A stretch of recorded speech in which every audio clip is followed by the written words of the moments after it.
My wife said he was just a friend, then I found their secret messages. The first message I saw wasn't romantic. That was almost worse. It said, "I can't wait until he's gone." I was standing in my own kitchen at 11:47 on a Tuesday night, holding my wife's phone because she'd left it charging on the counter. At first I thought she was talking about me. Then another message appeared. "Tonight was perfect, I wish we didn't have to pretend anymore." And suddenly, the woman I had trusted for 7 years felt like a complete stranger. My name is Daniel, and this is how I discovered my wife wasn't just hiding another man. She was hiding an entire second life. My wife Emily and I had been married for 7 years. We weren't one of those couples who posted pictures every weekend or constantly told everyone how perfect our marriage was. We were normal. We worked, we paid bills, we argued about groceries, we watched TV in bed, sometimes we'd go days without doing anything exciting. But I honestly thought we were happy. Then Emily started mentioning a guy named Ryan. He worked in her department. At first I didn't think anything of it. "Ryan helped me finish the presentation today," she'd say. Or, "Ryan knows this software better than anyone." Eventually I joked about it. "So when am I meeting this Ryan guy?" She laughed. "You'd like him, he's just a friend." Those 4 words became a sentence I would hear in my head for months. He's just a friend. Nothing to worry about. Nothing unusual. Just a friend. But slowly Emily changed. She started taking her phone everywhere. The bathroom. The kitchen. Even when she went outside to get the mail. If I walked into a room while she was texting, the screen immediately went dark. And when I asked who she was talking to, the answer was always the same. Work. One night I asked her directly, "Is everything okay between us?" She looked genuinely surprised. "Of course, why?" "I don't know, you just seem distant." She smiled, walked over and kissed my forehead. "Daniel, you're overthinking everything." Maybe I was. I wanted to believe that. So I did. For another 3 months. The night everything changed started completely normally. Emily told me she had to stay late at work. I ordered takeout for 1. Around 10:30 she texted me. "Don't wait up." I replied, "Okay, drive safe." Then I went to bed. About an hour later I heard the front door.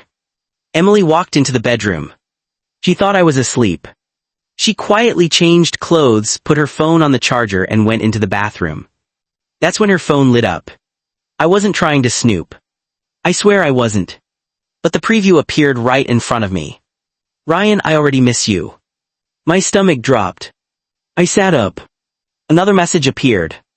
"Emily, stop texting me when I'm home." Then, "Ryan, you said we'd figure this out." I stared at the screen. My heart was pounding so hard I could hear it. I picked up the phone. It wasn't locked. And what I found wasn't one conversation. It was months. Messages. Pictures. Plans. Excuses. They weren't talking about work. They were talking about hotel rooms. Weekend trips. Places they'd met. Things they'd said about me.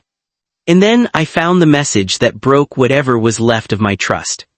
Ryan had written, "How much longer do I have to pretend I'm just your friend?" Emily replied, "Until Daniel stops being suspicious." I couldn't breathe. I read the conversation again. And again. Then I saw something even worse. They had been planning to meet the following Friday. At a hotel 40 minutes outside the city. Emily had already told me she was going to visit her sister that weekend. She wasn't. She was going to him. When Emily came back into the bedroom, I was sitting on the edge of the bed. Her phone was in my hand. She froze. For several seconds, neither of us spoke. Then she whispered, "You went through my phone." I looked at her.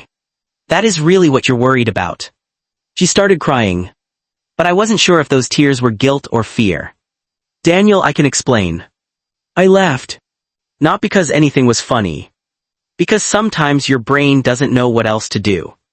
"Explain what? The hotel, the messages, or the fact that you've been lying to me for months?" She sat down. "It wasn't supposed to happen. That's what everyone says. It started as friendship. Then why did you hide it? She didn't answer. I asked the question I had been avoiding. Did you sleep with him? She looked at the floor. That was my answer. I stood up. I didn't yell. I didn't throw anything. I didn't call Ryan. I just walked into the living room and sat there until sunrise. Because I suddenly understood something. The affair wasn't the only betrayal. It was every small lie that came before it. Every late night. Every fake work meeting. Every time she kissed me after seeing him. Every time she told me I was imagining things. The next morning, Emily begged me not to leave. She said Ryan meant nothing. She said she was confused. She said she wanted our marriage. But I asked her one question. If you wanted our marriage, why were you planning a hotel room with another man? She had no answer. I left the house for a few days. Not to punish her. I just needed to hear my own thoughts. I stayed with my brother Mark. For the first 2 nights I barely slept. I kept replaying everything. Then Mark said something I'll never forget. Daniel, don't make a decision because you're angry, make one because you finally see clearly. That changed everything. I didn't want revenge. I wanted the truth. So I asked Emily to tell me everything. No excuses. No half-truths. No, it just happened. Everything. And she did. The affair had started 8 months earlier. Ryan wasn't just a coworker. They had been emotionally involved long before they became physical. They had talked about leaving their spouses. They had even discussed getting an apartment together. But Emily never told me because she wasn't sure Ryan would actually choose her. That part hurt more than I expected. I hadn't been the man she loved. I had been the safe option while she figured out what she really wanted. A week later, Emily asked me to come home so we could talk. I agreed. We sat at the kitchen table where we'd once planned our future. She looked exhausted. I made the biggest mistake of my life, she said. I nodded. Maybe. She reached across the table. I want another chance. I looked at her hand. Then I moved mine away. Emily, I don't hate you. She started crying. But I can't be married to someone I have to investigate to feel safe. She whispered. So you're leaving. I looked around our house. 7 years of memories were sitting on those walls. Our wedding photo. Our first apartment keys. Pictures from vacations. Birthday cards. Everything we'd built. And somehow none of it could make me trust her again. Yes, I said. I'm leaving. 3 months later, our divorce was finalized. I eventually learned that Ryan hadn't stayed with Emily. Apparently, once the affair became public, his marriage ended too. And when he was finally free to be with Emily, things weren't as exciting anymore. They lasted less than 2 months. Emily called me after they broke up. She said she regretted everything. She said she finally understood what she'd lost. I listened. Then I said something I wish someone had told me on that first night. You didn't lose me when I found the messages. She was silent. You lost me every time you chose to lie. I never heard from her again. Today, I live in a different apartment across town. It's smaller. Quieter. But for the first time in a long time, I don't feel like I'm waiting for another lie. And sometimes I think about that first message. I can't wait until he's gone. Back then, I thought it meant she wanted me gone. Now I realize something. She was right. I did eventually leave. But I didn't lose everything. I lost a marriage built on lies. And I gained the chance to build a life where I never have to question whether the person beside me is telling the truth. Because sometimes the worst thing you can discover isn't that someone cheated. It's discovering how long they were willing to make you believe you were crazy for noticing.